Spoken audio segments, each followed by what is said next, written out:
പ്രാദേശിക പത്രപ്രവർത്തകരായിരുന്ന പരേതരായ സുബൈർ കല്ലൻ, ഫൈസർ പറവന്നൂർ എന്നിവരുടെ സ്മരണാർത്ഥം Kadungathukundu press forum ഏർപ്പെടുത്തിയ സുബൈർ ആൻഡ് ഫൈസൽ സ്മാരക പുരസ്കാര വിതരണവും അനുസ്മരണ സമ്മേളനവും കൽപ്പകഞ്ചേരി ഗ്രാമപഞ്ചായത്ത് പ്രസിഡന്റ് AP സബാഹ് ഉദ്ഘാടനം ചെയ്തു. Kadungathukundu press forum president H. Abdul Vahida അധ്യക്ഷത വഹിച്ചു. വളവന്നൂർ ഗ്രാമപഞ്ചായത്ത് പ്രസിഡന്റ് TK ഷംസുദ്ദീൻ മുഖ്യപ്രഭാഷണവും CP രാധാകൃഷ്ണൻ അനുസ്മരണ പ്രഭാഷണവും നടത്തി. KJU ജില്ലാ president VK Rasheeda, Ramesh Athavanad, N. Ahammed Kunhi, T. Mujeeb, NP Rajan, PK Abdullakutty, Jamshida, Kamarunnisa, KM Haneefa, AKM Majeed, MP Venugopalan, KN Gafoor, P. Aashiq, Sudhi Kamal, K. Shameem എന്നിവർ പ്രസംഗിച്ചു.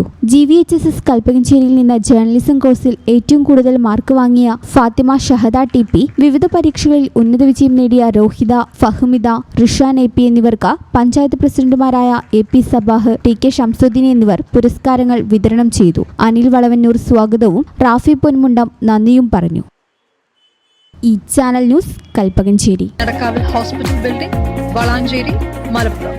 Phone number 04942084 010 7034 07 1111.